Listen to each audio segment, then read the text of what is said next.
We turn now to the Varsity Blues college admissions scandal. One of the men involved is now telling his side of the story in a brand new book called Rigged Justice. Kaylee Hartung spoke with John Vandermore, the former Stanford sailing coach, about all of it. Kaylee, good morning to you. Hey, good morning, Whit. Before anyone involved in this scam pled their case before a judge, they were tried in the court of public opinion. John Vandermore felt that wrath and pain, shame, and anger. Now in this new book, it's helping him heal. John Vandermore was the first among 50 people charged in connection with the Varsity Blues college admissions scandal to be sentenced. I had this guy telling the whole world in every camera that I'm just the worst human being in the world. I'm believing it.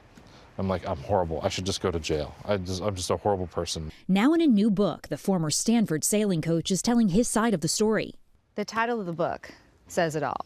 Rigged Justice, how the college admissions scandal ruined an innocent man's life. How do you defend your innocence? Yeah, there's not a single dime went to me. Every bit of it went to Stanford, my victim. And they admitted 0 recruits. Not even a single one of Rick Singer's recruits even applied to Stanford. But somehow, I'm a felon. From their very first phone call, Vandermore was intrigued by Rick Singer, the mastermind behind the complex web of bribes and schemes to get kids into college. He wanted to see if he could stop by and talk about recruiting for me.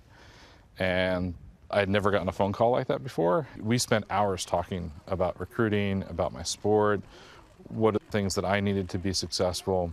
I was totally hook, line, and sinker bought in that he was trying to really support me and believed in me. Singer infamously presented college coaches across the country with falsified resumes and photos of potential recruits, including Vandermore. I think that's exactly what I was presented with, was photoshopped athletes. But I didn't know at the time that the resumes weren't true. Vandermore pleaded guilty to conspiracy to commit racketeering, he says, for fear of spending millions on his defense. Stanford fired him the same day. He was sentenced to 2 years supervised release, including 6 months house arrest and a $10,000 fine. Was it satisfying to hear the judge say you were the least culpable of the coaches involved? It was, because I felt like for the first time, someone other than my family and my lawyer kind of got it, that this just wasn't me. But what do you feel is your biggest mistake? My biggest mistake is perspective, that I never took a time to step back and really think, well, why is Rick interacting with me? Why is he offering me something that seems too good to be true? I never stopped to think about that. Because you trusted Rick Singer. Trusted Rick Singer.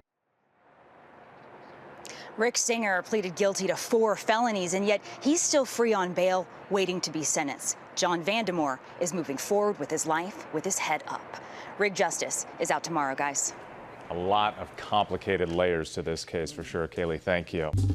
Well, hey there, GMA fans. Robin Roberts here. Thanks for checking out our YouTube channel. Lots of great stuff here. So go on, click the subscribe button right over here to get more of awesome videos and content from GMA every day, anytime. We thank you for watching, and we'll see you in the morning on GMA.